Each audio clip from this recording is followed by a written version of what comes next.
Welcome tonight to Modern Mahjong Cinco de Mayo. Thank you for joining us. A toast, a virtual Cheers. margarita from me and Donna.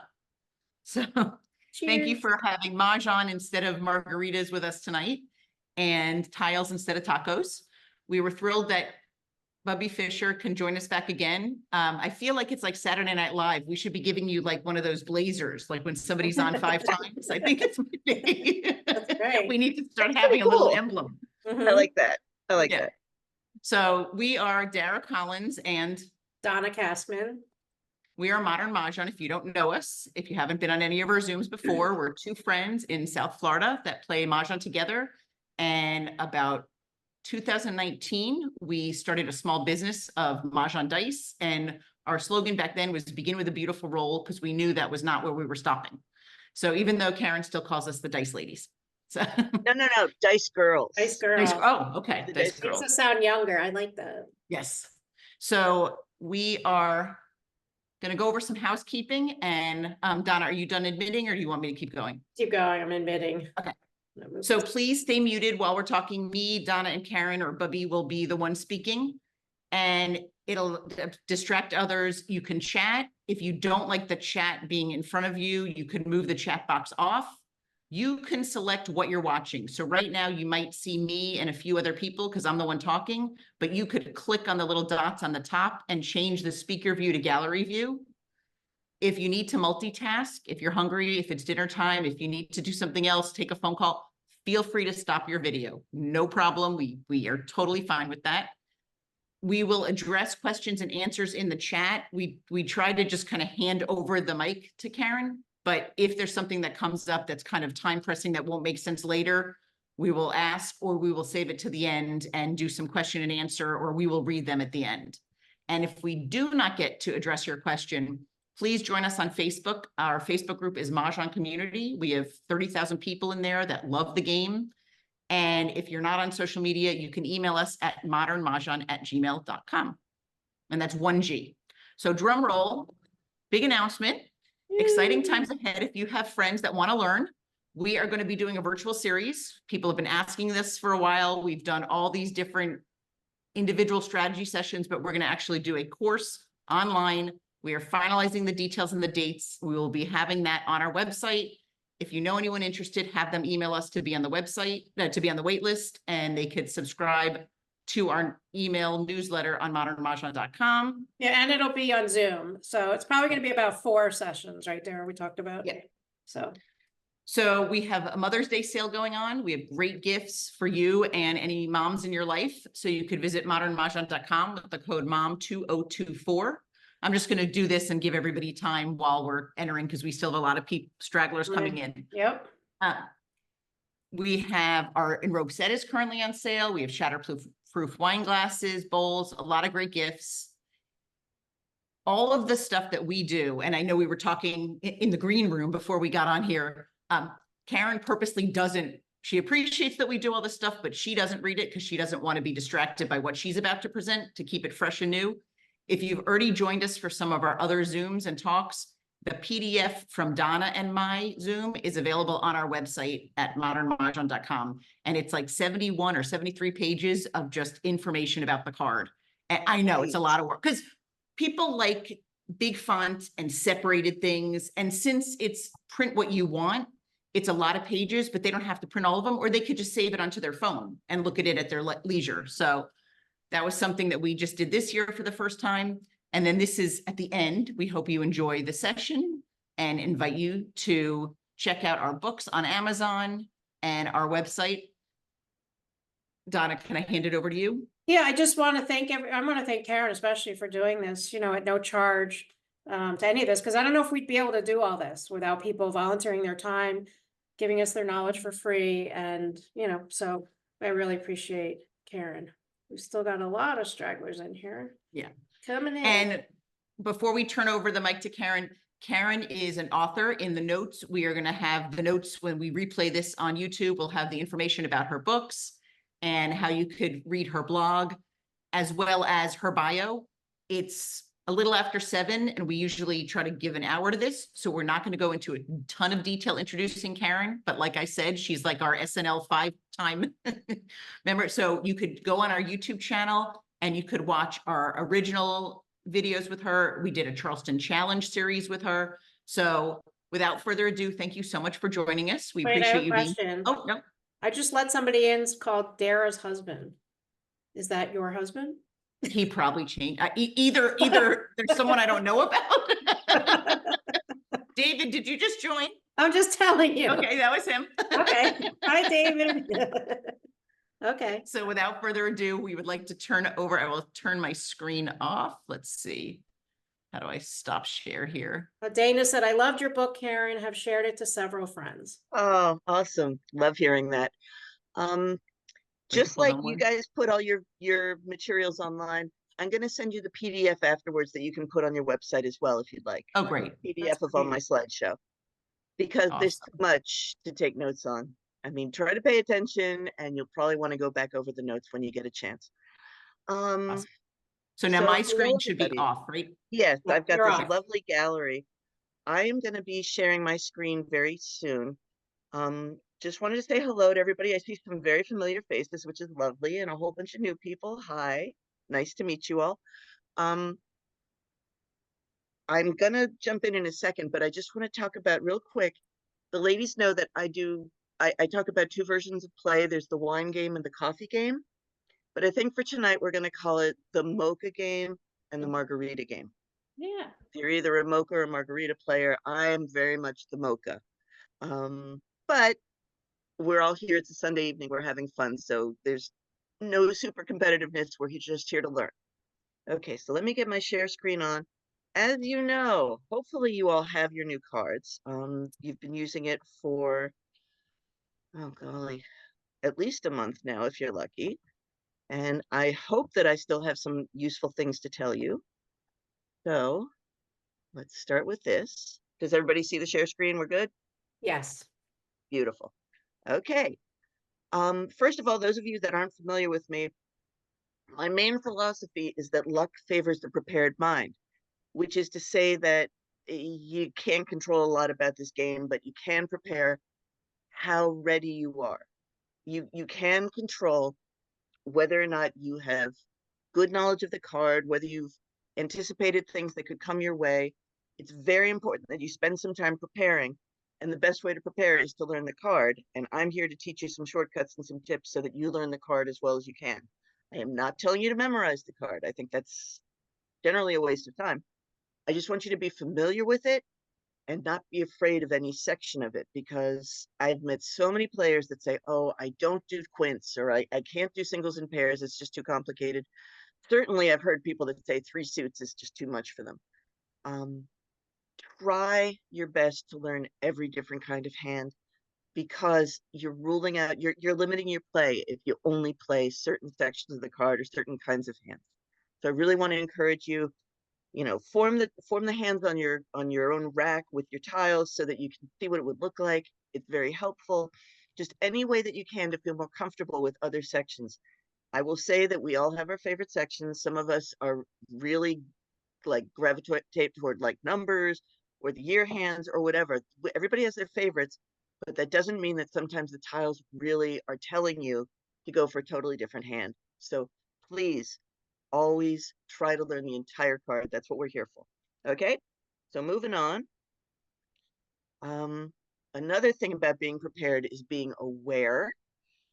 I have seen so many players, even the best players, that forget to check and exchange for jokers. It's like I say that the 2 weaknesses in my game are occasionally I will forget to exchange for a joker. The other one, everybody knows I have no poker face. So I will exclaim sometimes if somebody throws something I need, or I will react. But the one thing that you can definitely do is pay attention to what's exposed. Don't miss your opportunity to get a free joker. It's a big weakness in a game. So being prepared, be aware. Okay. So somebody that I've been playing with, who is sort of like a disciple of mine, told me how much she appreciated when I talked about 14s. So I just want to reiterate it to all of you. We know every hand on the tile has 14 tiles, every hand on the card, but sometimes we forget and we're not really thinking about it consciously. I just want to remind you of how many different ways these hands add up to 14. There's only two combinations that don't involve pairs, at least as far as I know. There's the quint hand with 2 5s and a 4, or there's the 3-4 hand, the pung kong hand. And the reason we love these hands is they don't require any pairs. You can use jokers for any piece of them, and you can expose. These are all hands where you can call for each exposure. So they're really useful hands to know. And they also make great backup hands. If you've made an exposure and then your hand, the plan that you were going for is no longer available, you can switch to one of these hands pretty easily. Nobody can call your hand dead with one exposure because these hands exist. So, moving on. This year's card has a few interesting features that I want to focus on so that perhaps if you're unfamiliar with the card, this will be news to you. Probably most of you already know that, but I just want to point it out again for the purposes of understanding hands. Believe it or not, it's really important to keep these things in mind. There are only two types of tiles that show up as quints this year. We only have quints of flowers and quints of numbers. If you have wind and you're going for a quint hand, you only need 4 of them. If you have dragons and you're thinking of a quint hand, you only need 4 of them. There are no quints of dragons. There are no quints of winds. So keep that in mind. And the fact that there are quints of flowers is kind of interesting. Some of you will notice, and I'll talk about it again later, there is a hand on the card not in the quint section. It's in the consecutive run section. It does involve 5 flowers, and the reason it is not in the quint section is because it doesn't actually require that extra joker. Remember that most quints, especially quints of numbers, require a joker. Of course, because a number, you only have 4 of them. So you need a joker in order to make them. A quint of flowers you could theoretically make without jokers. Therefore, that quint of flowers that appears in this consecutive run section, that's where it belongs. It's not really a quint hand. So we got that straight? Okay, moving on. Remember, no dragons quints, no wind quints. There's also no pungs of flowers. There's pairs of flowers, there's 4 of flowers, there's 5 of flowers, but there's no hand on this year's card that uses 3 flowers. Every other exposure on this card, there are pungs, kongs, and quints of numbers. There are pungs and kongs of dragons. There are pungs and kongs of winds. But there are no pungs of flowers. Keep that in mind. It's going to come up again. It's really important for remembering how to form a hand. You're never going to see 3 flowers. It's always 2, 4, or 5. Okay. The other thing about this year's card, there are no pairs of east and west. There are pairs of every other thing, including dragons, but there are no pairs of east and no pairs of wests. And the only time that we have pairs of dragons is in the singles and pairs section. So these, I know they don't seem that important, but in order to keep hands straight, it's kind of good to remember what never appears on this year's card. Just keep it in the back of your brain. We're going to talk about some deductive logic later in the lecture. Okay. So here we go with deductive logic. There is a like-numbered hand that uses, like I said, the pungs and kongs. There's 3 of a kind, 4 of a kind, 3 of a kind, 4 of a kind. We know that there are no 3 of a kind flowers. Therefore, the flowers are 4 of a kind, and then you've got 2 3s and a 4 of a kind for the like numbers. So it's sort of working backwards. But this is what I'm saying. Using the logic, knowing that we must have an exposure of 4 flowers helps us to remember, oh yeah, so I'm using all 3 suits in like numbers, but I have to use 3, 3, and 4 to get there. So that's the kind of thing I'm saying. Remember that there are special rules this year. You know that that 4 of a kind flowers is the only way that it's going to work for this hand. And if you notice, this has a similar hand, very similar hand in the winds and dragons section, where it's just dragons. Same idea. 4 flowers, and then the dragons in all 3 suits. Again, 2 pungs and a kong of each suit.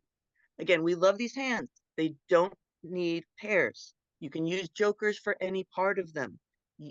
They're just great fallback hands. So do not ever forget that they exist when you're sort of stumbling around trying to figure out what the heck to do. So they're great backup.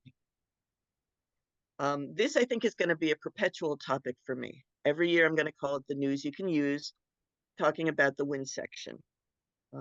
In general, what I found every year pretty much is generally the number of norths is going to equal the number of souths. The number of easts is going to equal the number of wests. But this year, like some years, we've got asymmetric hand. The north, there's only a pair of norths in the fourth wind hand and a pair of flowers that goes with it. And if you're going for that hand and you find you weren't able to obtain the pair of norths, say 3 norths are already out on the table, there's no way you're going to make that pair. Fortunately, even if you had the other 3 exposures, you're not dead. It's a super easy switch to make. All you need is 3 jokers. You could just switch to the 4 norths so that you have a legal hand. You're not dead. Your hand is not dead. So that's just an easy one. I just wanted to point out that's the only asymmetric wind hand. Theoretically, the quint hand with winds is asymmetric because there's only one set of them. There's only one Kong of winds. But generally, if you have norths, if you have 2 norths, you have 2 south. If you have 3 east, you have 3 west. That's just how it goes. But remember, no pairs of east and west. Single east and west, 3 east and west, Kongs of east and west, but no pair of east and west. Okay, I'm taking a sip here. It's hard to talk for an hour. Okay, more deduction. Talk about this concealed hand, the last hand in the year section. We know that it's got a year meld. Remember, years are just singles. So even though it's 4 singles that make a year, we're going to think of it as a unit of 4 for the sake of the 14 strategy. So it's all winds and 1 year meld. So that 14 minus 4 equals 10 wind tiles. So in order to get those 10 wind tiles, we know it's 2 and 3 and 2 and 3. And what do we know? We know that east and west can't be 2. They must be 3. So it becomes basically what I call those bell curves. The norths and souths are pairs. East and west must be Kongs. So that's where you can use jokers in that hand. That's why it's not really a singles and pairs hand. It does involve jokers minimally. You could use jokers for your easts and wests. And then your 2024, obviously, all singles cannot be jokers. Okay. So another thing that's interesting about this year's card is that the quints are a little more challenging than usual. There have been years when they say, oh, any dragon, any number, it doesn't matter. This year, they're being a little more restrictive. They're saying when you're using 2 different quint numbers, sometimes they have to be of different suits and different numbers. They're saying when you use the dragons with the quint number, they cannot be of the same suit. So you really have to pay a little closer attention this year. It's very good for keeping your mind active. Every year the card changes. These rules are different than I've seen in previous cards. They're making it just a little tougher to make quints this year. I already talked about the stealth flower quint in the consecutive run section. That was an interesting thing, but I've already explained to you why it's not in the quint section. There's also stealth multiplication hands. You should have probably figured that one out by now. Remember, those use 3 suits, because if they didn't, you would need a joker. If it was all 1 suit, you'd need like 5 times 3 is 15. You'd need jokers in order to make the 15 with the Kong of 5s, but it's 3 different suits. So your product, the 15, is a 3rd suit, and the 5 and the 3 are each their own suits. So anyway, the other thing that is very unique that I love that they did this year is that 6th consecutive run hand, the one that's got 5 flowers, also has something in it called a chow. We don't usually see that in National Mahjong League Rules. It is, oh, Derry, you're being wonderful putting up the card to show people. It has 3 consecutive numbers in the same suit. You could call it a run, but the technical term in Asian Mahjong is chow. And the idea of it in Asian Mahjong, it is considered a meld and it can be exposed. But we know it in our game as all three singles, and therefore it's not something that you can call except for final mahjong tile. It's not something that can use jokers. They are literally just singles, but they are all of the same suit and they're all in a row. Think of it as like gin rummy. When you're playing rummy, sometimes it's in a row and sometimes it's like numbers. This time it's just single, single, single, and then it leads up to two matching pungs of that fourth number. Anyway, love that hand. It's become, I think it's pretty popular among people I've been talking to. They really enjoy making that hand. So I'm not going to go over the quint rules with the dragons. It just gets, I mean, the quint rule deductions are, we'll do that another time. I don't want to waste time on that because we did a lot of schmoozing and we're going to want to do some Q&A. Okay. So the reason why I'm speaking at Cinco de Mayo is about this year's CR1 pattern. Every year, I like to decipher the card by looking at the number one hand in the consecutive run section. And traditionally, there are two very common styles, two different formats of hand that have basically rotated every other year for years. There's a bell curve where it's pairs on either end, up to pungs, and then a Kong in the middle. So it's shaped like a mountain, sort of. It's a little hill, 2, 3, 4, 3, 2. There's another pattern that runs the opposite year that I refer to as stairs, where you're first your pair, then you go up a little bit to pung pung, and then you get to the top step with the Kong. So it's 2, 2, 3, 3, 4. But this year, I seriously had to do a double take. I was like, I can't believe this. They really are thinking outside the box. I was thrilled. What they've got, as you know, if you've looked at the card at all, it goes pung, pair, Kong, pair, pung. So it's like it goes up a little bit, then down, then all the way up, then down, then up again. And I'm trying to visualize this. I'm thinking, what does that? What goes up, then down, then up in the middle, then down and up? I thought of a hat. And then I thought, wait, what kind of a hat? So that's the kind of hat I thought it was. And so I started calling this a sombrero hand.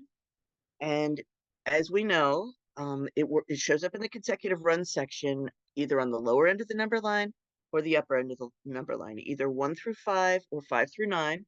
And then it shows up again in the odd section. It can either be one suit, 1, 3, 5, 7, 9, or it can be 3 suits, with the 1 and 3 being in the first suit, the 7 and 9 being in the second suit, and then the Kong of 5s in the middle is the third suit. But Karen, remember, if I could just interrupt you for 1 second. I was looking at the screen on the top right, so I didn't realize that you had these typed out. So if anybody has the pictures of people, of Karen talking on the type right of their screen, you're missing the text that she has written. So she has this year's CR pattern written right now. So you could move or close out the pictures of other people in the Zoom. So wait, just wanted am I doing it wrong? No, you're great. I had the pictures of the people in the Zoom on top of your sombrero. And when you said, here's the picture of the sombrero, I didn't see it. And then I figured out why. Okay. Yeah. Okay, back to you. Okay, that's fine.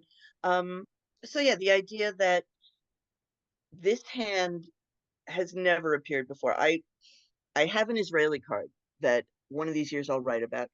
And in that one, the consecutive numbers actually go down 5, 4, 3, 2. And I love that. You know, it goes down. But I've never seen the way that this alternates, where it goes 3, 2, 4, 2, 3. It's just a unique pattern, and I give them a lot of credit for thinking outside the box. I'm just happy to do something new for once. Okay, so sombrero. And how do we deal with a hand like this? Because it's kind of weird. The 2 pairs are in an unexpected place. And as my friend Tracy pointed out, the 2s and the 4s are tough this year. Especially, I mean, there's 4 different sombrero hands, but the lower end of the number line for the consecutive runs is tricky, getting those 2s and 4s, considering how valuable they are to make the year hand. So what do you do if you can't make those pairs? What do you do if you've already started working on this hand? I mean, there's all sorts of different combinations that use consecutive numbers in one suit. So you could switch fairly easily as long as you've only made 1 exposure. However, And the easiest one, as I say, to switch to is just the 1, 2, 3, 4, the consecutive. I guess it's the 7th hand down in consecutive runs. If you have 2 exposures, you might be out of luck. If you've already exposed the 1s and the 3s, you could still pull off that 4 consecutive numbers, the 7th one. But if you expose the Kong of 3s and the Pung of 5s, or the Pungs of 1 and 5, there's no going back from that. The only 1 and 5 with 2 Pungs is a closed hand. It's concealed. You could not, you'd be called dead 2 ways. And then obviously if you put it out and you can't get the pairs, that's another way that you could go dead. So it's a tricky hand. Obviously if you've got the pairs, you're in much better shape, but it is certainly, like I said, it's a very interesting hand this year. Okay. So that's why am I talking about backup hands? That's because they're what makes the difference between a beginner and an advanced player. And why am I teaching you how other hands go together? It's because the trick to winning is learning how to switch your hand, knowing when it should happen, knowing why it should happen, knowing how it should happen. And I will say, I keep statistics when I do tournaments, because, when you're doing a tournament, you're playing, what, 8 rounds, 12 rounds, 12 rounds, four hands around, that's 48 hands. It's a lot of Mahjong. And so when I do that, I have found that I switch my hand literally half the time from what I thought it was going to be when I finished the Charleston.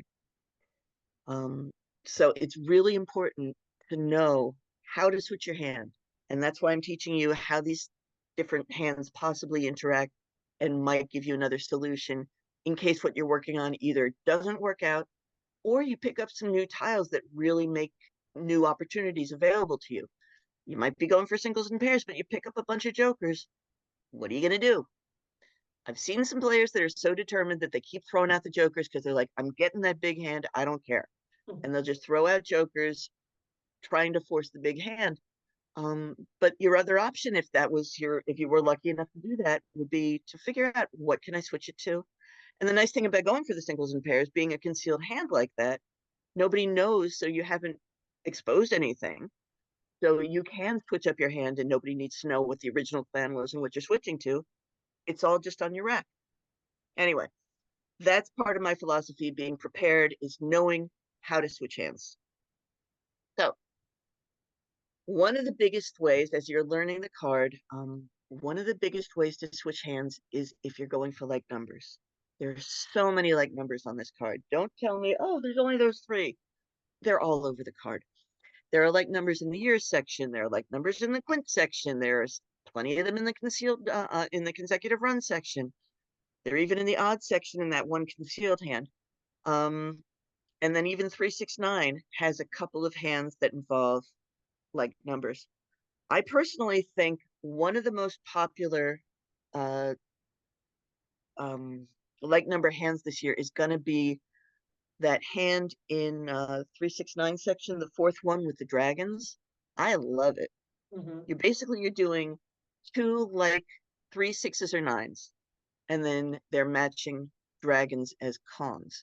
So, I love Pung Kong hands. So this is a great one. You can use jokers for anything. But it's fun because it's got the dragons, it matches. It's a really neat hand. And I imagine it'll be quite popular. The other hand that I think is kind of fun in the 369s with like numbers is the one where you have the option. It's a single 3, pair of 6s, Pung of 9s, and then you have to do the 2 other suits with matching Pungs of 3, 6, or 9. And specifically the 369 with the Pungs of 9s, I call that one the 3 Musketeers, because it's the only hand on the card, obviously, with 3 Pungs of 9. And the funny thing is, if you expose that, nobody knows which 3 and 6s you're going for. So it's an interesting hand. Anyway, just lots of fun on the card. If you're going for like numbers, I know some people are afraid of 3 suits, but they're the same number. So it's not that complicated. It's not as daunting as some other 3 suited hands. And that, like I say, look at all these different options beyond just the like numbers section. So when you're playing and you think you've got like numbers, there are so many options for you, so many backup hands that you can go to. So just keep that in mind when you're not sure what to do. Just start collecting in one particular number. That might be the way to go. Previous years, I always said that 4 was the number because nobody ever seemed to collect 4s. But obviously this year, 4s are hot. 4s are necessary for the year hand. I'm not sure what the hot number is going to be this year. It might be 1s. I've certainly made 1s quite a few times with like numbers.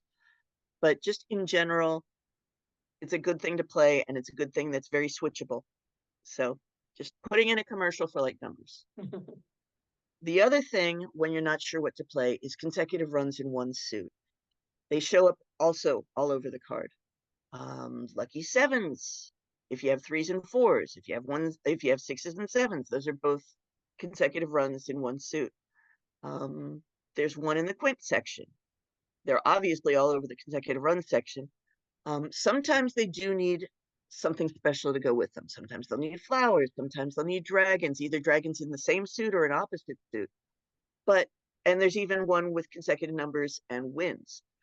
But just, it's another good thing to collect, especially if nothing else is calling your name and you seem to have a little bit in all one suit. Try to collect the consecutive numbers in that suit. There are several different options out there for you. So just, again, putting in a commercial for the simple hands that have lots of backup options. Okay, and then this is another hand that I want to point out because I just think it's so cool.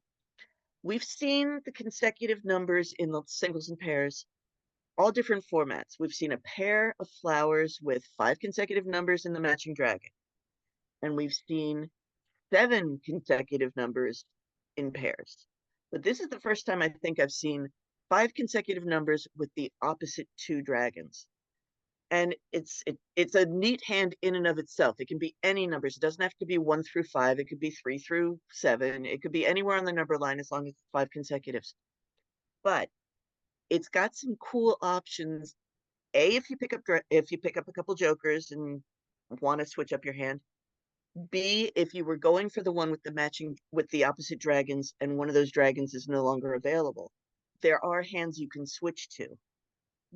And just want to keep those options out there open for you. You're going to get these slides, so you'll see in more detail what I'm trying to say for backup hands for this, for switchable hands. And it's just, I just love this hand. It's got a lot of potential to it. And certainly if you start out without any jokers, this would be a fun one to go for. If the jokers start to show up, if you start to pick a 3rd or 4th tile of any of the numbers, you might end up switching your hand. But it's an interesting way to start. So, and of course, we all know this is a super easy one to switch to CR1, the consecutive numbers, if it's 1 through 5 or 5 through 9. If it's 2 through 6, or if it's 3 through 7, or 4 through 8, you're kind of out of luck. It's too askew for you to try to fit it into the 1 through 5 and 5 through 9. So this is, as I always say, don't be afraid of any section. The singles and pairs, think of them as mini versions of the other sections of the card. The first one is just an even hand. I've been on Fern Bernstein's podcast several times, but we always call this first one the Skinnylicious hand. It's basically the exact same hand as E5, but slimmed down. I don't know if you go to Cheesecake Factory, any of you, but there's a whole menu called the Skinnylicious menu where it's sort of like same thing, but the light version. So these are the Skinnylicious versions of that, the Kong of 2 and 8 with pairs in the middle. Now it's pair with singles in the middle. They're the Skinnylicious version. So that's like the little joke that Fern and I always tell. The second singles and pairs hand is just the odd section. Third section, the third singles and pairs is both a consecutive run and a like numbers hand. The fourth one is a 3-6-9 hand. The fifth, as I was talking about, is consecutive runs. And then, of course, we have what's always called the big hand, and it's always involves the years. But this is such a big hand. I don't think this is a very hard hand to make. Still pay 75 cents, which is very nice, but bring your change purse because you're going to be spending a lot this year. I think people are going to be getting this pretty often. It only needs 2 of the year. It doesn't need all 3 soaps. It doesn't need the 2s and 4s in every suit. It doesn't need flowers. The winds, honestly, the Charleston is your best friend for making this hand. You pay attention during the Charleston. If you have some soaps and you collect some winds during the Charleston, you're in really good shape. And as we talked about earlier, that concealed hand in the year section, that's the backup hand for this one. Because, well, it's one of the backup hands for this one. Because again, it involves norths and souths with the pairs. But if you're having trouble getting the easts and west, remember you can use jokers for any of them in that concealed hand in the 2024 section. How many easts and wests do we need in that concealed hand? 3. Oh, you can't even see my fingers because of my weird background.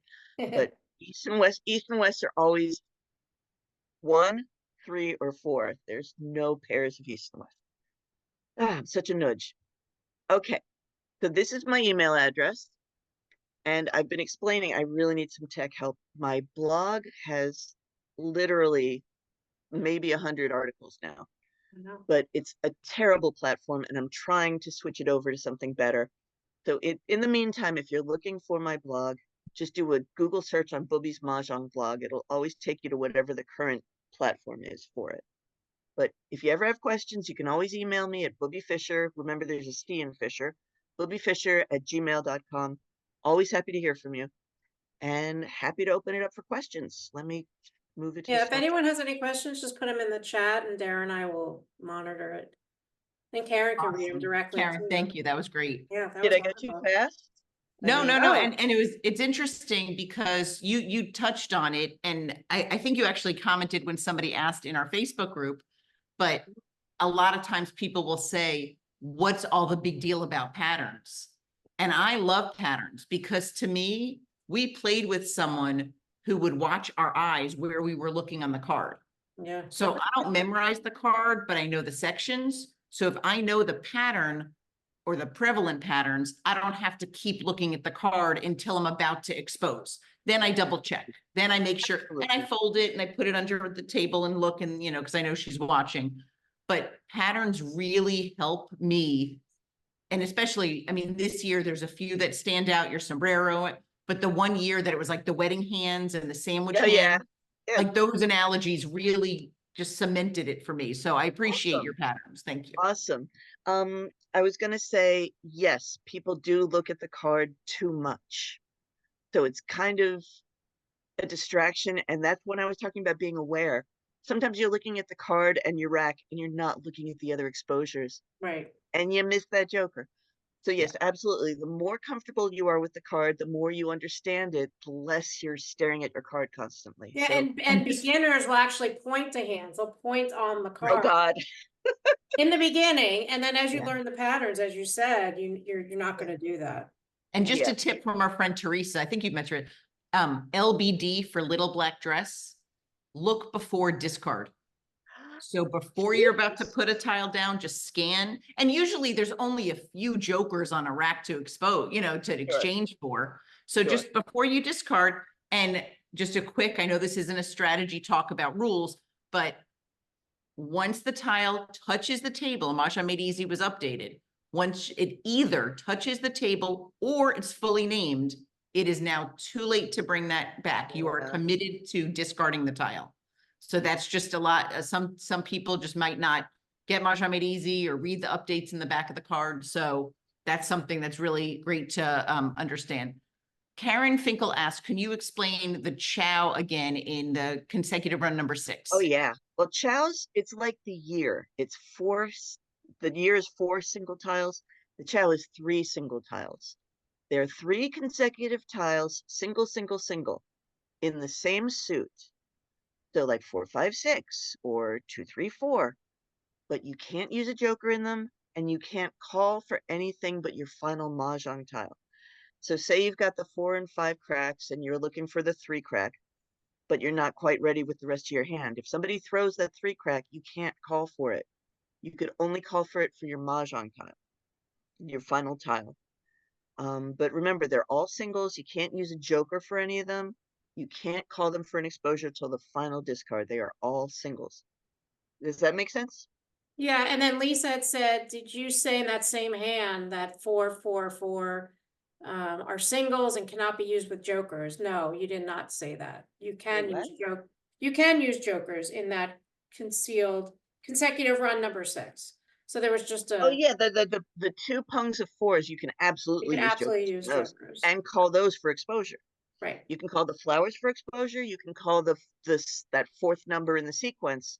You can call those two pungs for exposures. Absolutely. It's just those singles have to be obtained naturally, no jokers, and they have to be obtained, at least 2 of them, without calling for discard. You can call the final one for your final tile, but the others have to be grown on your own rack. You can't call for them. Make sense? Yep. Yes. So Okay. you in the beginning talked about, and for people who didn't join you for your Okay. first talks, where you talked about coffee and wine. Can And you mocha and define what margarita. you mean by mocha and margarita for Helen? Okay. I have found Mahjong's a very social game, and we all, we have our friends and we have a wonderful time together. But I've definitely found over time that there are 2 styles of players. Some people are there, they love the company, but they're really there to play. And it's like, okay, we're going to sit down, we're going to get through a few rounds, maybe we'll break for a snack, and then we'll go back to playing. But when we're playing, we're playing. And I call that the coffee game, where you're sort of amped up a little bit, you're there to play. As opposed to the wine game, where it's like, if you get through 3 hands in an evening, it's pretty good. It tends to be an evening game that way. That's more of a social, where you're getting the benefit of having an opportunity to vent with your friends, and it's just more laid back. I mean, I joke about it, but it's true. Somebody will say, "Oh, looks like you need a flower here." It's a much more casual, less intense version. So the wine game versus the coffee game, but because it's Cinco de Mayo, we're saying it's the mocha and the margarita.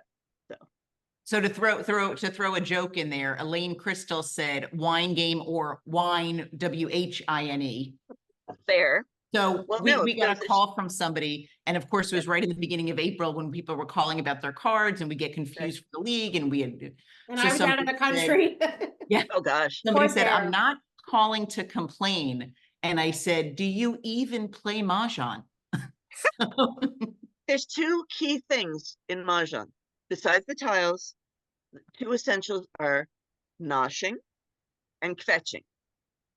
Because it's so cathartic to get, you're we can say bitching, right? You're bitching about your tiles. You're saying, oh, I can't get a joker. I can't, you're venting all of your frustration on the tile. I mean, everything else in your life could be going to hell, but it's really good to play Mahjong because it allows you to focus just on your game for a few minutes, and you can get all just so frustrated about it. But if you win, you feel great. So the whole psychological benefit of playing Mahjong, it's just a mental release and escape from the general stressors in your life. Instead, you're focused on these tiles. Super healthy. Well, it's Well, Yeah. funny Don that, and I, yeah, Ruth had a good tip, by the way, because we were talking about someone in our group will watch where your eyes go on the card. And she Right. said, sometimes I have a second card on my lap, which yeah. is actually pretty smart if you That have, is. Well, I- Donna and I always laughed because, there's certain people that'll always complain. And just from, you were saying you don't have a poker face, from doing Right. these Zooms and from playing for as long as we've been playing, my poker face has gotten much better. And I would laugh when I would tell this on Zooms because I play with Donna. If I was sitting and playing, I play like this and I'm leaning back. And the second I'm one away, I mean, my posture Oh is yeah. balance Yeah. a book on my head. So Yeah. now I know I have to start that way or I have to just slouch the whole time. Yeah. But we were talking about how a player that we're friendly with was going to a tournament and she kept complaining about not having jokers. And I said, on our Zoom the other day, someone mentioned, if you keep complaining, the next time you don't complain, they're going to know you have them. And Donna, what did she say? That's true. yeah, Donna, what was her comment? what? I don't remember. Oh, she goes, what if I'm bluffing? Oh, right. But we actually had someone who's bluffs. We know someone who bluffs. I was floored. I just didn't assume that there was bluffing in Mahjong. Oh So God, yes. I bluff all the time. See, Absolutely. Yeah, we didn't know that, but we know someone. Yeah, she kept saying, who has all the joker? And all of a sudden she's like, Mahjong with like 6 jokers. And we're like, we thought you didn't have any, so, Yeah, right. yeah. So Tommy was asking about a sextet. So whenever we do visuals, I use the expression sextet for six of a kind. I know since I've been playing, they have been on the card and somebody Yes. asked about them. It is not three pungs of the same number or two pungs of the same number, because two. that's actually, you would need a joker to call and you could actually call each individual pung. It's literally six of a tile. And I think it was like maybe 2005. I don't know. I remember seeing it years ago. So they are on the card. And But other than generally- the flower, you would need two jokers. Generally, Um, they are two pungs, though. It's just when you see it like that, you do need six of it, but you can use plenty of jokers. But I don't think that would be considered a sextet. I think that would just be two matching pungs. Two pungs. Yes. Right. Yeah, Yes. yeah. Um, So yeah. then, No, I was just gonna say, Rebecca went back to consecutive run number 6 that we were talking about. Can Oh, you yeah. pick up either the 1, 2, or 3 from the last discard and expose? No, No, that's the oh, for point. the last, wait, did she say last discard? she No, said, she said can you expose. pick up from the last discard and expose? Only for Mahjong. Only for Mahjong, but I don't think that's. Only for Mahjong. You can't just put it out on your rack as part of your hand that you're still working on. It must be your final tile. They're considered singles. It's the same as when you're going for a year. Somebody throws out that soap. If you don't have every other part of that hand ready, you can't call for that soap. Right. So that's So Barbara would like to know, do you consider it less risky to pass a pair or the same number, so maybe not the same suit, right. when you have that, or less risky to pass consecutive numbers, which would be the lesser of two evils in your mind? Interesting. That's a good question. You could pay attention to what's been going around. I don't know. If that's all I've got, if I've literally only got 3 tiles to choose from, I'm probably just going to do that. I don't like to break up my hand if I don't have to. But you might think creatively about what you could break up. If you've got all 4 of the tiles of what you need in the Charleston, you can be pretty safe in passing one of them, and then you just call it for exposure later. So even though you think you're forced to pass something else, you might find some other opportunities to pass something that you could call for later on, just so that you don't have to do a crazy pass. Like I've had to pass 3 of something. You know, you try not to if you don't have to, but I guess between doing 2 consecutives versus a pair, it's probably better to pass the 2 consecutives, because if you do the pair, that's the hardest thing to get as a pair. So you've basically handed them something super useful. But then So that was a sometimes terrific people will segue. pass a pair. Remember last week when we were playing? Yeah. And it didn't help me at all. It actually hurt me because I didn't know what to pass to the next person because I didn't need that pair at all. So that was a you great break it up. segue, because the next question we got was, would you, and this should be like, Donna, we should come up with one of those like questionnaires for all of our guests, like that we always ask, like, what's your favorite sound? So every time we have a Zoom lately, this question has come up. Would Okay. you not go for a hand if you didn't start out with the pair? Points if I don't have the jokers. I play crazy. You know, you're asking what I would do. What I might advise you to do is totally separate, but I would certainly go. No, I agree, because Michelle Frizzell talks about only doing things where you're not filling in voids, where to me, even though you're saying that a pair is the hardest thing to get, if you pick one of them and you have halfway there. 13 tiles, then you're set for the Mahjong, you know, like. Exactly. No, another Bubbe saying, besides the luck favors the prepared mind, another one is life's too short to play boring Mahjong. You don't want to play the same hand over and over again. You want to challenge yourself. So yeah, sometimes I will play a long shot, especially if I've been doing well all day. I'm like, I can afford to lose a quarter. It's only a game. There's going to be another one the next time. And I might want to try something a little harder than usual, get my heart rate up a little bit. You know, there's no harm in taking risks. You're not going to win every hand anyway. So once in a while, if you want to go for it and do something that's not sensible or pro forma, go ahead. Who's going to know? yeah, I mean, So, Darren and I do you used to like- play with somebody in the beginning that only played wins. And everyone in the group knew that, and we stopped passing wins to her. Exactly. That's exactly. all she would play. I mean, she's You definitely don't wanna gotten a get in a lot rut. better, but Do you have advice for how you manage tiles on your rack? Yeah. Certainly keep them all together. Do not make spaces that's a giveaway. Don't make it like, oh, see these two down here are the ones I'm trying to get rid of. You know, you Wait, don't hold want on one anybody to know second. Can you just clarify? You mean on the sloping part of your rack, not when you the expose? hidden part, the Yeah. hidden part that no one can see but you, like the Scrabble part. Right. Do not keep them all 13 together, because otherwise people will see how close you are, unless you're bluffing, which is another thing that you could do, is just leave two out there and bluff and make it seem like you're super close. But in general, you want to keep them all together. Personally, this is a funny story if I have time to tell it. Yes. I generally keep my flowers together and keep the numbers in order in certain ways. I played against this woman who was so obnoxious. I'm not going to name the city she lived in, but she was horrible. It happened to be an evening event with wine, and she was berating this woman that she's like, oh, she always loses. She was just like really nasty to this woman. So one time she was the better, and she was wandering around the table, and just to tick her off, I decided, because she's like, oh, I know what you're playing. I can tell what you're playing. I set my tiles up really weird, like no consecutive numbers together, no suits together. It was a total mishmash. It was like, how do you get it when it's dealt? I just put it out like that. And she's drunk, and she says, are you dyslexic? I was like, you know what? But I was like, I just to take her off so she couldn't say, I know what you're playing. I just set it out totally weird. She's like, are you dyslexic? I'm like, sure, fine, whatever you want to think. But yeah, traditionally, I have a very specific way of setting up my tiles, but you do what works for you.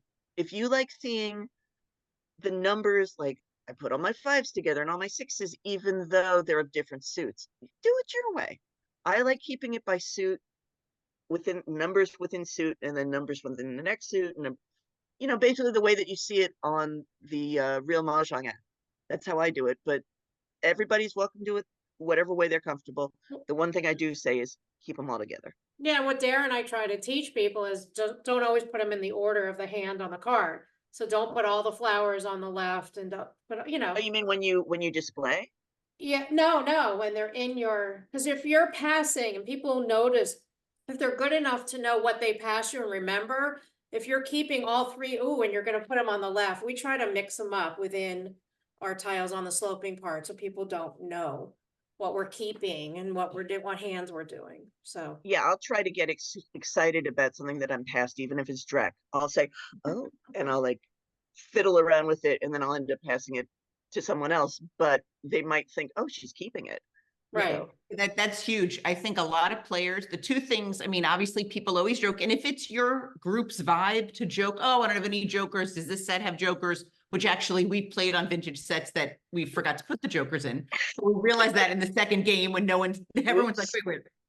But wow. I will take the 3 tiles I'm given, I will plop them somewhere, I will shuffle them around, and then I'll take them back in. And sometimes when they're just in front of your rack, you don't realize that, wait a second, that actually gives me the 2024 hand, and I wouldn't have noticed that if I just kept. Yeah. So it's twofold. It gives you incentive to find other hands, and it doesn't give any tells. Because I think Mahjong, people talk about poker being a lot of tells. I think Mahjong, there is so much to read of other players and of yourself, you know, just, so that's why I mix it around. And Marcia's saying the problem when you have a better, so. I agree. And I think it's hysterical. I call it like the Westminster Mahjong show, because I'll be, and you know, I always say that when Donna and I go places, yes, we answer questions about the rules. Yes, we know the rules because we feel like that's part of our community and our job. But when I play somewhere, I play when in Rome. And people were like sharing how close they were to a hand and pointing to the hand to the better to kind of make the better. No, And you don't want to be bet on. You make I no know. money if you're not bet on. Right. And It was just very funny. And also Yeah. she said the better knows how you arrange your tiles now. Yeah. The other thing I didn't like is ooh. one of our betters would say to Dara, you should do this hand, this, or this hand. And she was helping her. I'm like, no. The She's better not has supposed to to be speak. silent. Yeah. Yeah. It wasn't just Wow. me. She's an equal opportunity trying to help Usually her. you. Are you paying her for lessons? No. Right. No. So, oh, thank you, Karen. We appreciate that. So let me see. I'm just scrolling up. I find with this card organized. Yeah, what we do great. Like so Grace was saying organizing by number. I go through number by suit. I always look 2024. We did some posts on Facebook about how many hands on the card have light pungs, increasing pungs and kongs, flowers. So I just like sorting it that way. Obviously, you don't have all the time in the world because the Charleston's not that long, but I just move around in different ways to see something. Well, think Oh, about, like Mary I Ann, said online, real Mahjong, you switch the way the tiles are displayed. And if you switch Yes. back and forth, you would have seen something that you might not have normally. So if you look in the chat, somebody had asked about asking players to move faster. And really the best way to get somebody to move faster is helping them learn the card. Right. But we did a video and it's on YouTube. And if it's a good friend of yours and they wouldn't be offended, you could share that with them. Or if it's, you want tips. But really what I think is the most important, and it kind of fits into your plan, Bubby's plan ahead and luck favors the prepared mind. If you're doing a 2, 4, 6, 8 hand and you're not using a 7 or what, have it ready to discard. Yeah, And absolutely. Donna and I can't stand, we call it filing your tile. When you pick a tile and you know you need it, plop it in one spot. If you really want to put it in the middle, then just always keep a little space right in the middle, but plop it in one spot. And then with the same hand, pick up the tile you're discarding and discard it. Because by filing it where it belongs, you're giving information to the other players. You're telling them this helps me and I'm one tile closer to the 14 tiles I need.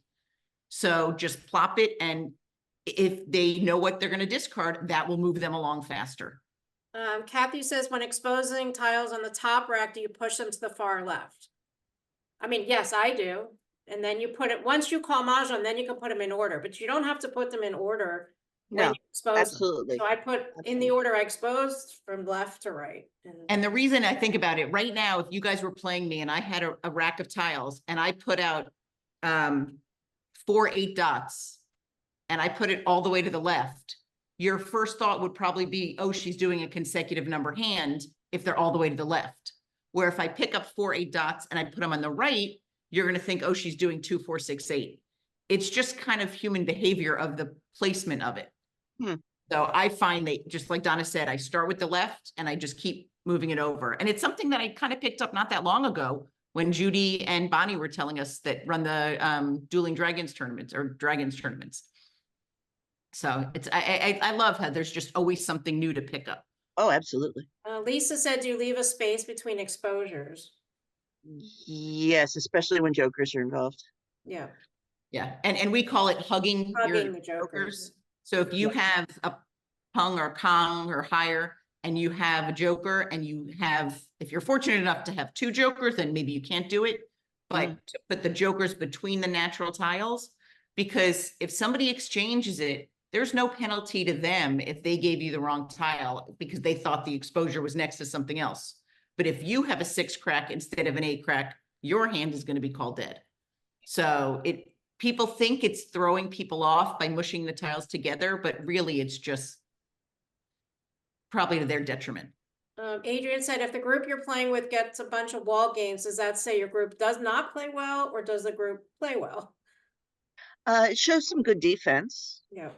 I think, which is good. It means you guys sort of understand. It also might mean that you're not picking the right tile, the right hands. Like if all 4 of you simultaneously can't work out finding a good hand, I'm going to err on the side of saying it means good defense, or just so. But yeah, poor hand choice is the other. That's what I think, because when Darren and I play with some very highly skilled Mahjong players, there's a lot of wall games. And yeah. No, and it's also interesting because I feel like it's very cyclical with the card. There was a card a few years ago that if you didn't call the first time a tile went out, somebody would win before you got to the second wall. It was just a very quick, where I haven't really played enough on this card to see the patterns yet. But I think it also, there's certain cards where everybody's in each other's hand, and that sometimes will cause, a lot of wall games. Right. That's so I don't know if I missed it or if maybe we didn't get to it. The exception on the back of the card for claiming a discard, it's a big topic. So Mhm. the next in line player gets the tile. That is who ordinarily gets the tile. Mahjong is a looking and listening game. And the Mahjong League answered in a bulletin several years ago that next in line does not get the tile if another player began to expose the tiles. So that was years ago. And then I think kind of because of social media and it's kind of become thought of as a new rule. A lot of players don't follow it. A lot of players still assume it's next in line. The whole point is they don't want, there was no intention, I don't believe, on the league's purpose to make it a race. It's that they don't want next in line to be able to just sit there looking at their phone, not paying attention, and then seeing somebody else call a 2-dot and go, oh, wait, that was my Mahjong. So it's a good discussion to have with your group. On the back of the card, actually, I didn't even look if it still says it, but it does say that your turn begins when you either pick or claim a tile. So Yes. technically allowing an exposure to bypass next in line, getting it kind of is a discrepancy there, but it's something that's a great thing to discuss. And especially if you're going to a tournament, talk to the tournament director before to make sure they clarify that. So I do not believe at all that the league intended it to be a race, but there has to be a line somewhere. Possibly, hear that. possibly maybe they're leaning towards that it's whoever picks up the tile first. But a lot of people were saying that it changed and that it says, oh God, I need my stronger context. But it isn't, it has nothing to do if you had prior exposures. It's only Yeah. talking about the current exposure. And a lot of people were getting Yes. confused on that. Yeah, the people were conflating the two rules. It has nothing to do with playing a concealed hand. Nothing So to do with that. you've been seeing that too. Okay. Yeah, people have asked me about it, but I'm personally old school, and it really, like you said, yeah, it makes you think a little quicker and be more responsive if you're the next in line. You really have an obligation to say something soon. But I don't like the aggression that it can foster of just, well, if you grab it and you start putting tiles out, you get it. That just doesn't sit right with me. But of all the games we've played, I think I've seen that happen once. I mean, Okay, that's good. yeah. So I think most people kind of recognize. So somebody asked what's slamming. It's a nickname for the fact that you could race to slam up your tile from your rack to bypass or circumvent next in line from getting the tile. Right, right. But okay, so let's see. Oh, tournament rule yesterday said no slamming. That's interesting. Yeah, the What road about a thing. player who looks during a blind pass? Well, that's illegal. It's illegal, right? But what, In a tournament, they'd be penalized. yeah, usually minus 10 points. Right, but in a regular game, it's just poor sportsmanship, and you really, hey, what do you do to them? You say, you can't be doing that. It's a social game. You don't want to be mean, but you say, you can't choose. That's the whole point of passing. When you're doing a blind steal like that, you cannot look at them, and you hope that the next time they've learned their lesson. If they keep doing it habitually, I mean, I don't think anybody does that a lot. If I go 2 or 3 weeks without stealing a tile, I mean, that's just the way I play. I don't steal tiles that often. But if somebody does that like every week, it's a problem. And you got to really, slap their wrist. I don't know. Squirt them with the squirty water bottle. I don't know. So I'm looking to see if we missed any that were already typed. If you did type something and we didn't get to it, if you could retype it just because I don't see. So we Someone just said did the rule changed in 2013, so I was looking at all my cards, and that's the one year. Really? It's been that long? One year I can't Oh, it's find. been- I have every year. Well, it's been, I think 2007 it was in the bulletin, and then it finally made God. it to the card in Mahjong Made Easy. We have a post on it in Mahjong community because people always say, where did this new rule come from? Yeah, to me it seems new, but yeah, you're right. Yeah, Wow. no, it's Tom Sloper took a dive into it years ago. So let me see, we talked This about. year we did a fun thing for my 60th birthday. We played with I was born 1963. Ah, So we all played Yeah. with the 1963 card, which was fun. So We did. yes, and we made up a special hand for her birthday. That was And I fun. won. I Oh, actually won the cute. hand. They used a So- ton of flowers back then, though. Yes. So So many Lisa flowers. asked, and she might have to add to the comment because I'm not sure. I don't know if she means mosh but she said, is MOB, mob, a real thing, or did someone make it up instead of the Charleston? So with the What? quizzical look on Karen and mine and Donna's face, I think it might be a regional thing that someone made up, because Yeah. that I Can never they heard. explain it? Can the Yeah, person Lisa, explain if what they you mean? want to add to your question and type again in the chat, that'd be great. Barbara Woods wanted to know, do you have a favorite year card? 1963.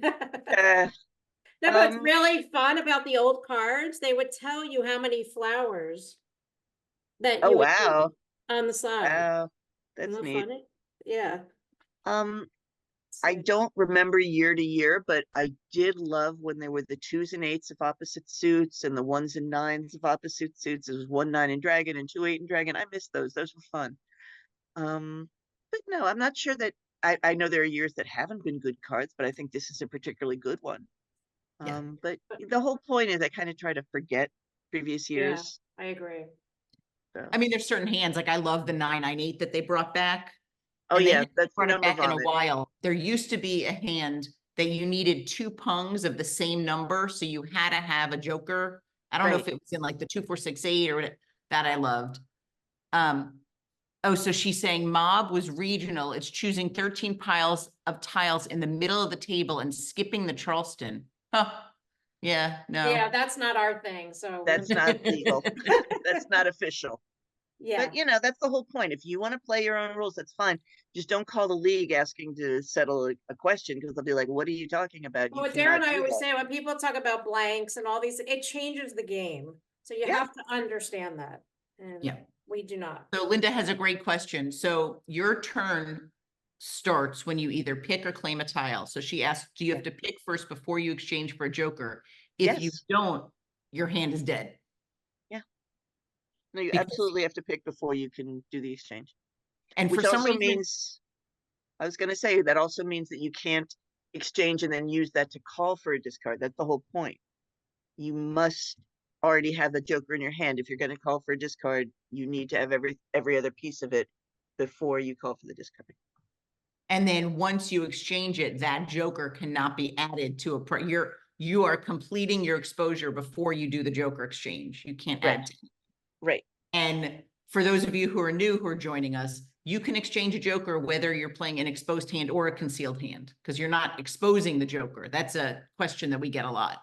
And you can exchange more than one joker in a turn. You can exchange as many as you want. If you've got the tiles to do it, sei gesund.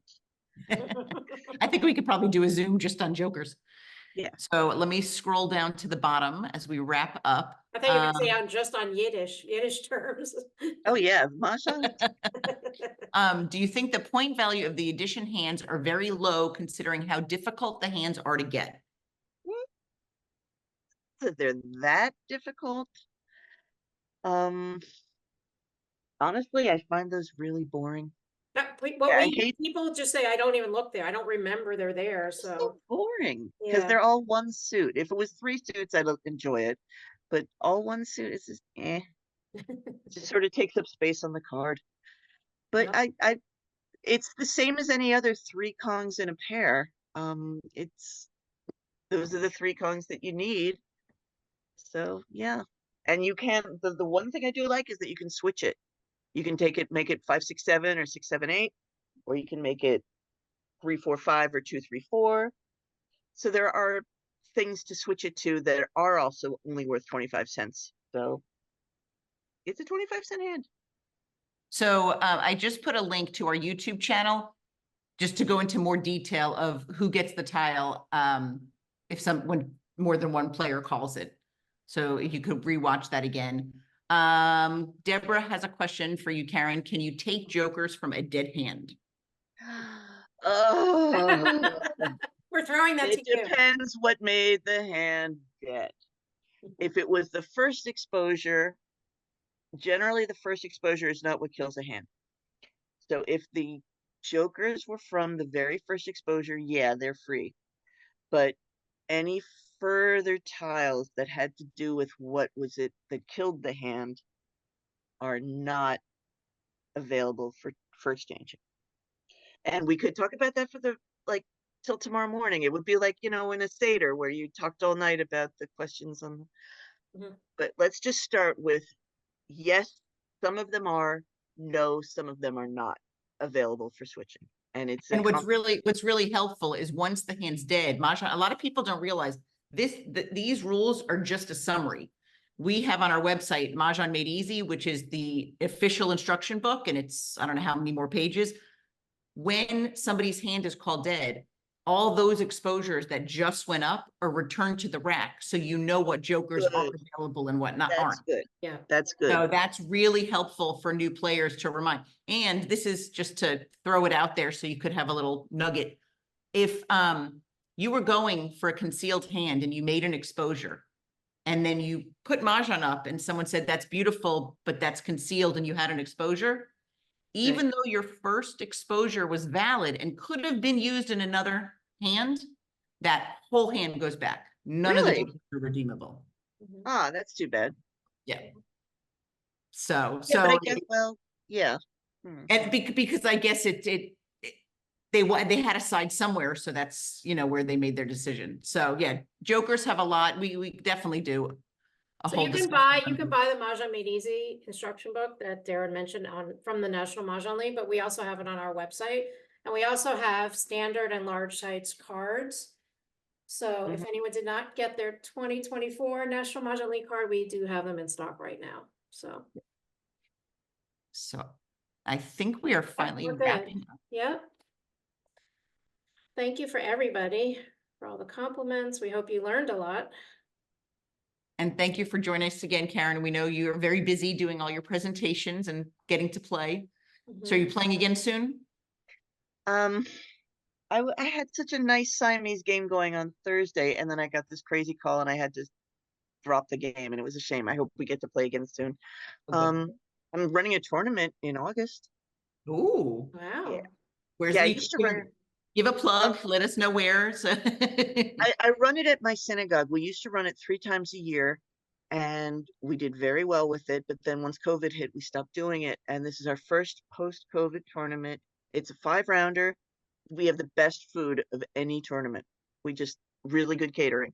It's in-house, and it's I forget the exact date in August, but you can always private message me. It's in New Jersey. It's worth a trip. But yeah, so I'm running a tournament again, which is fun. that's awesome. Okay, well, everybody practice, learn the cards so you can play in tournaments.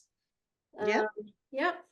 So as Darren said, if there's any questions we didn't answer, just send us an email at modernmahjong@gmail.com. Oh, And wait, we're but gonna- wait, before you finish that up. So yes, we are updating our visual companion guide for American Mahjong. We're going to have a new updated version on Amazon, but if you already bought the 23 on our website, we'll have some links to print updates. Okay, sorry, back to you, Donna. Yeah, that's it. Just send us an email or go to our website. And we appreciate everybody's very nice comments and all your support. So everybody have a good night. Have a great